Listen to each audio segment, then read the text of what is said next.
When we physicists look in outer space for alien life, we don't look for little green men.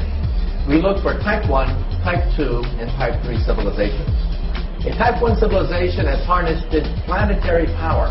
They control earthquakes, the weather, volcanoes. They have cities on the ocean. Anything planetary, they control. That's type 1. A type 2 civilization is stellar.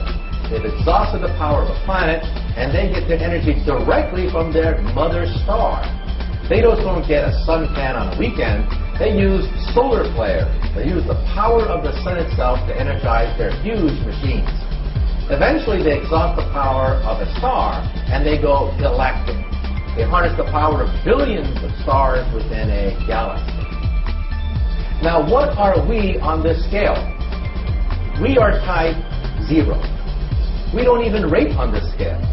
We get our energy from, not from stars or galaxies, we get our energy from dead plants, oil and coal. Historians will look back and say, holy shit, they were making materials, selling them for corporation profit over and over and over and over again with absolutely no reference to what the planet had and recycling protocols and everything else. They were burning fossil fuels at 1 million times the rate of their actual renewability. They're going to laugh at us, wondering what the hell kind of primitive, dumbass species we actually were, if we even survived to reach that point.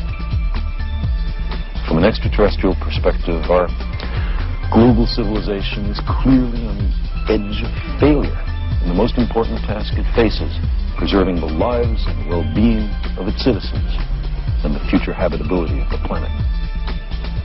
This transition is also the most important because it's not clear if we're going to make it.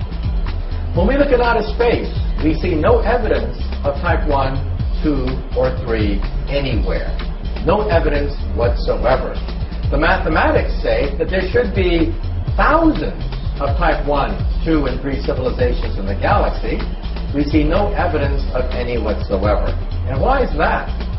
Because the transition from type 0 to type 1 is the most dangerous of all transitions. We may not make it. I hope everyone out there will understand that either we change or we die. War, poverty, corruption, hunger, misery, human suffering will not change in a monetary system. That is, there'll be very little significant change.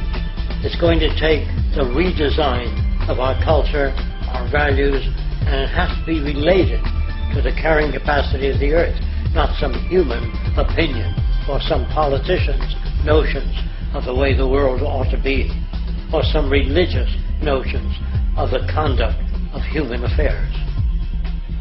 So again, the generation now alive and our grandchildren are the most important generations ever to walk the surface of the earth.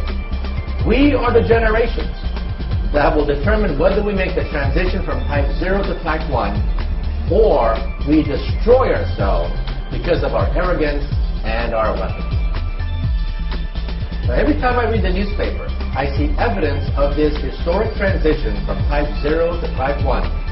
And I am privileged to be alive in the most important era in the history of the human race, the transition from type 0 to type 1.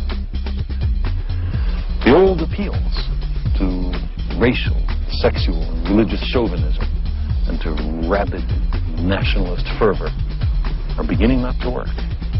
A new consciousness is developing which sees the earth as a single organism and recognizes that an organism at war with itself is doomed.